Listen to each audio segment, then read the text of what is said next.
এই পাপিয়া যেভাবে অশ্লীল ভিডিও তৈরি করে ব্যবসায়ীদের ফাঁদে ফেলে পাপিয়া। অভিজাত এলাকায় জমজমাট নারী ব্যবসা সহ ভয়ঙ্কর সব অপরাধমূলক কর্মকাণ্ডে জড়িত শামিমা নূর পাপিয়া। শুধু গত এক মাসেই এই নারী রাজধানীর অভিজাত এক 5 তারকা হোটেলে বিশাল অঙ্কের বিল পরিশোধ করতে গিয়ে গোয়েন্দাদের চোখে পড়েন। একের পর এক বেরিয়ে আসতে থাকে তার সব অপকর্মের কাহিনী। জানা যায়, আলোচিত এই নারী নরসিংদী জেলা যুব মহিলা লীগের সদ্য বহিষ্কৃত সাধারণ সম্পাদক। তার স্বামী মফিজুর রহমান চৌধুরী সুমন। 5 তারকা হোটেলে নারী ও মাদক ব্যবসায়ী পাপিয়ার আয়ের মূল উৎস। দেশের অভিজাত কিছু মানুষ ও বিদেশিরাই এই গ্রাহক। ইন্টারনেটে স্কট সার্ভিস খুলে রাজধানী সহ দেশের বিভিন্ন এলাকা থেকে শিক্ষিত সুন্দরী তরুণীদের সংগ্রহ করে খদ্দেরদের কাছে পাঠাতেন পাপিয়া। পাপিয়ার সব কর্মকাণ্ডের অন্যতম অংশীদার তার স্বামী মফিজুর রহমান চৌধুরী সুমন। নরসিংদী শহর ছাত্রলীগের সাবেক আহ্বায়ক সুমন একসময় নরসিংদীর প্রয়াত পৌর মেয়র লোকমানের বডিগার্ড ছিলেন। নরসিংদীবাসী জানান, নরসিংদী শহরের ব্রাহ্মণদী মহল্লার মতিউর রহমানের ছেলে মফিজুর রহমান চৌধুরী সুমন। শৈশব থেকেই সন্ত্রাস কর্মকাণ্ডের সঙ্গে জড়িয়ে পড়েন সুমন। 2009 সালে প্রেমের সম্পর্কের পর পাপিয়া চৌধুরীকে বিয়ে করেন সুমন। এরপর রাজনীতিতে জড়িয়ে পড়েন পাপিয়া। 2018 সালে নরসিংদী জেলা যুব মহিলা লীগের সাধারণ সম্পাদক হন পাপিয়া। নরসিংদী শহরের ভাগদি এলাকায় কেএমসি কার ওয়াশ নামে একটি গাড়ির সার্ভিস সেন্টার রয়েছে তার স্বামী সুমনের। পাপিয়ার স্বামী সুমনের ঢাকায় সন্ত্রাসের পাশাপাশি অস্ত্র ব্যবসার সঙ্গেও সম্পৃক্ত থাকার অভিযোগ রয়েছে। নরসিংদীতে রয়েছে সুমন ও তার স্ত্রী পাপিয়ার বিশাল কর্মী বাহিনী। মাঝে মধ্যেই তারা বিশাল শোডাউন দেন আওয়ামী লীগের মিছিল মিটিংয়ে। যুব মহিলা লীগের নেত্রী বহিষ্কৃত শামিমা নূর পাপিয়ার টার্গেট ছিল প্রভাবশালী ও ধনাঢ্য ব্যবসায়ী। পাপিয়া ডাকে সাড়া দিয়ে টার্গেটকৃত ব্যক্তি হোটেল ওয়েস্টিনে গেলে সেখানে সুন্দরী তরুণীদের সঙ্গে অশ্লীল ভিডিও ধারণ করে ব্ল্যাকমেইল করতেন পাপিয়া। কখনো ফ্ল্যাট, কখনো বা মোটা অঙ্কের টাকা দাবি করতেন ব্যবসায়ী বা প্রভাবশালী ব্যক্তিদের কাছে। শুধু তাই নয়, ব্ল্যাকমেইল করে বিভিন্ন জনের কাছ থেকে বিভিন্ন ধরনের ফায়দা লুটে নিয়েছেন তিনি ও তার স্বামী মফিজুর বলে তদন্ত সংশ্লিষ্ট সূত্রে জানা গেছে। তাদের প্রতারণার শিকার অনেক ভুক্তভোগী এখন মুখ খুলছেন পুলিশের কাছে। এদিকে পাপিয়ার অপকর্মের সিন্ডিকেটের কয়েকজনকে শিগগিরই জিজ্ঞাসাবাদ করা হবে। সেজন্য এমপি সহ বেশ কয়েকজন রাজনৈতিক নেতার ওপর নজরদারি করা হচ্ছে। এছাড়াও অন্তত শতাধিক নারী নেত্রীকে গোয়েন্দা নজরদারিতে রাখা হয়েছে। রাজনৈতিক ক্ষমতায় বেপরোয়া হয়ে ওঠা এইসব নারী নেত্রীর বিষয়ে গভীর অনুসন্ধান চলছে। এমনকি তারা যেন দেশ ত্যাগ করতে না পারে সে ব্যাপারেও সতর্ক সংশ্লিষ্ট কর্তৃপক্ষ।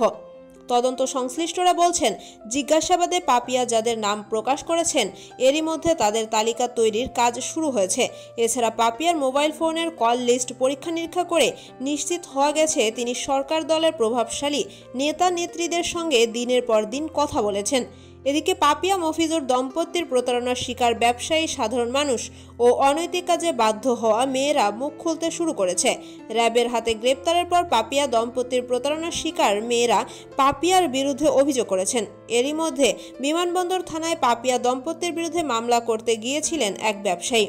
তপন তালুকদার টুকু নামে ওই ব্যবসায়ী সাংবাদিকদের বলেন, 5 মাস আগে আমি ঢাকা থেকে নরসিংদীতে এক অনুষ্ঠানে বন্ধুর বাড়িতে যাই। সেখানে পাপিয়ার সঙ্গে দেখা হয়। অনুষ্ঠান শেষে পাপিয়া আমাকে তার বাড়িতে নিয়ে যায়। সেখানে কম বয়সী 4 জন সুন্দরী তরুণীকে তারা আমার সামনে নিয়ে আসে। এরপর জোর করে তাদের সঙ্গে আমার অশ্লীল ভিডিও ধারণ করে। তিনি আরও বলেন, এরপর আমি চলে আসতে চাইলে পাপিয়ার স্বামী মফিজুর বলেন, এখন তো যাওয়া যাবে না, আপনি তো আমার মেয়েদের সঙ্গে খারাপ কাজ করেছেন, এখন তারা আপনার বিরুদ্ধে পুলিশের কাছে অভিযোগ করবে। কথা বলে তারা কোনো পুলিশকে যেন ফোন দিয়ে দিলেন। আসলে তারা পুলিশ ছিল না, তাদেরই সাজানো কোনো ব্যক্তি ছিল। ফোনের ওপাশ থেকে বলা হলো আমি আসতেছি, তবে পুলিশের কেউ আসেননি। টুকু বলেন, পাপিয়া ওর তার স্বামী আমাকে হুমকি দিয়ে বলেন, এখান থেকে পার পেতে হলে আপনাকে 10 লাখ টাকা দিতে হবে, নইলে এই ভিডিও সামাজিক যোগাযোগ মাধ্যমে ভাইরাল করে দেব, ইন্টারনেটে ছড়িয়ে দেব, আপনার নামে মানব পাচারের মামলা দেওয়া হবে। পরে আমাকে মারধর করে তারা। মান সম্মানের ভয়ে আমি তাৎক্ষণিকভাবে 20,000 টাকা দেওয়ার পরও তাতে মন গলেনি। এরপর আমাকে বাড়ির ছাদে 3 দিন আটকে রাখে। এক পর্যায়ে ব্যাংকের মাধ্যমে 2,60,000 টাকা দেওয়ার পর তারা আমাকে ছেড়ে দেয়। গত 22শে ফেব্রুয়ারি রোববার গোপনে দেশ ত্যাগের সময় নরসিংদী জেলা যুব মহিলা লীগের সেক্রেটারি শামিমা নূর পাপিয়াকে বিমানবন্দর এলাকা থেকে 3 সহযোগী সহ গ্রেপ্তার করে র্যাব। গ্রেপ্তার অন্য ৩ জন হলেন পাপিয়ার স্বামী ও তার অবৈধ আয়ের হিসাব রক্ষক মফিজুর রহমান ওরফে সুমন চৌধুরী ওরফে মতি সুমন, পাপিয়ার ব্যক্তিগত সহকারী শেখ তাইবা ও সাব্বির খন্দকার। এই নেত্রীর প্রকাশ্য আয়ের উৎস গাড়ি বিক্রি ও সার্ভিসিংয়ের ব্যবসা, তবে এর আড়ালে জাল মুদ্রা সরবরাহ, বিদেশে অর্থ পাচার এবং অবৈধ অস্ত্র রাখা সহ নানা অভিযোগ রয়েছে তার বিরুদ্ধে।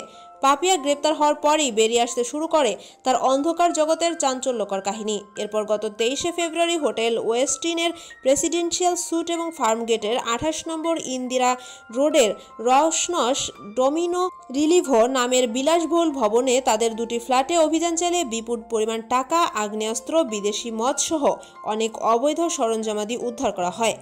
পরে দিন 24শে ফেব্রুয়ারি জাল টাকা উদ্ধার, অস্ত্র ও মাদকের পৃথক 3 মামলায় পাপিয়ার 15 দিনের রিমান্ড মঞ্জুর করেছেন আদালত। তার স্বামী মফিজুর রহমানেরও 15 দিনের রিমান্ড মঞ্জুর করা হয়। এছাড়া মামলার অপর 2 আসামি পাপিয়ার সহযোগী সাব্বির খন্দকার ও শেখ তাইবাকেও রিমান্ডে নেওয়া হয়। মামলাটি তদন্ত করছে ঢাকা মহানগর গোয়েন্দা পুলিশ ডিবি। ধন্যবাদ।